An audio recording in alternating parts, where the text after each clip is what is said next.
நீங்கள் யார் என்பதில் உறுதியாக நில்லுங்கள். உள்ளிருக்கும் எதிரி ஒரு சக்தி வாய்ந்த பழமொழி உண்டு. உள்ளே எதிரி இல்லாத போது வெளியே இருக்கும் எதிரியால் உங்களுக்கு எந்த தீங்கும் செய்ய முடியாது. அதை குறித்து சிந்தியுங்கள்.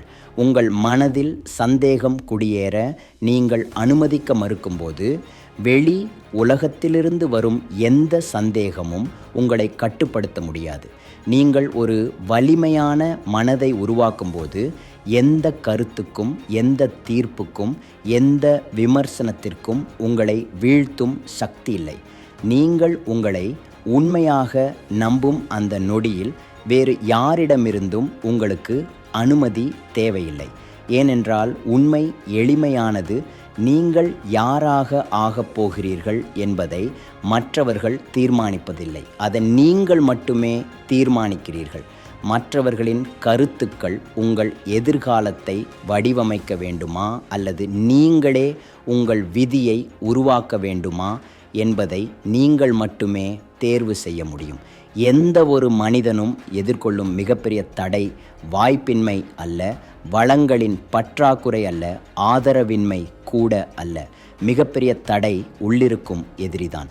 உங்கள் சொந்த சந்தேகங்கள், உங்கள் சொந்த அச்சங்கள், உங்கள் சொந்த பழக்கப்பட்ட எண்ணங்கள்.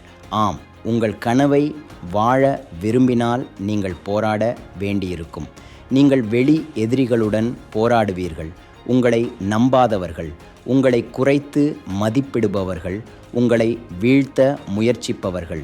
நீங்கள் நெருங்கிய எதிரிகளையும் எதிர்கொள்வீர்கள். உங்களை சுற்றியுள்ள உண்மையாகவே அக்கறை கொண்டிருக்கக்கூடியவர்கள், ஆயினும் தங்கள் அச்சங்களால் உங்களை கட்டுப்படுத்துபவர்கள். அவர்கள் உங்களை நேசிக்கலாம், ஆனால் அவர்களின் ஆதரவு என்பது என்ன செய்ய முடியாது அல்லது எதை முயற்சி செய்யக்கூடாது என்பதை உங்களுக்கு நினைவூட்டுவதாகும். ஆனால் எல்லாவற்றிலும் மிகவும் ஆபத்தான எதிரி உங்கள் தலைக்குள் வாழ்பவன்தான். எதிர்மறை குரல்களின் ஒரு படை கிசுகிசுக்கிறது. நான் போதுமானவன் அல்ல, நான் தகுதியானவன் அல்ல, நான் இதை செய்ய விரும்புகிறேன் ஆனால் என்னால் முடியாது, நான் இன்னும் அதிகமாக கொடுக்க விரும்புகிறேன் ஆனால் என்னிடம் ஒருபோதும் போதுமானதாக இருக்காது, நான் எல்லாவற்றையும் முயற்சி செய்துவிட்டேன், இந்த உலகம் எனக்கு எதிரானது, என் வாழ்க்கைக்கு எந்த மதிப்பும் இல்லை. உங்கள் சொந்த எண்ணங்களால் உருவாக்கப்படும் வலியை விட பெரிய வலி வேறு எதுவும் இல்லை. உங்கள் உள்ளிருக்கும் எதிரி உங்களை வேறு எந்த மனிதனையும் விட அதிகமாக காயப்படுத்த முடியும். அது உங்கள் ஆன்மாவில் வாழும் ஒரு பயங்கரவாதியைப் போன்றது. உள்ளிருந்து நம்பிக்கையையும் எதிர்பார்ப்பையும் விசுவாசத்தையும் அழிப்பது. ஆனால் உண்மை இதுதான். உங்கள் மனம் உங்களுக்கு எதிராக செயல்படுவதற்கு பதிலாக உங்களுக்காக செயல்படும்படி நீங்கள் அதை பயிற்றுவிக்க முடியும். உற்சாகமூட்டும் ஒரு எதிர்காலத்தை உருவாக்குவதன் மூலம் நீங்கள் அதை செய்கிறீர்கள். உங்களை உற்சாகப்படுத்தும் ஒரு எதிர்காலம், அதற்காக உழைப்பதில் நீங்கள் பெருமைப்படும் ஒரு எதிர்காலம். வெறும் இலக்குகள் அல்ல, மாறாக அர்த்தமுள்ள இலக்குகள்.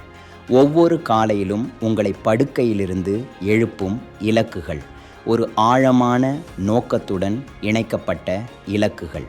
நீங்கள் ஏன் ஒரு செயலை செய்கிறீர்கள் என்பதை நீங்கள் புரிந்து கொள்ளும்போது உள்ளுக்குள் இருக்கும் சத்தம் அமைதியாக தொடங்குகிறது.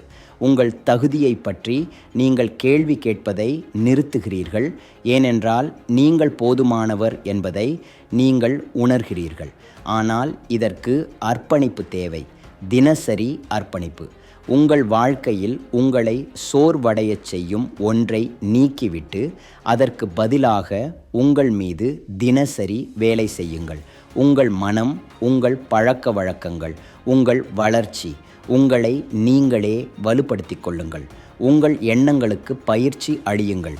வெற்றி பெற உங்கள் வாழ்க்கையை அமைத்து கொள்ளுங்கள்.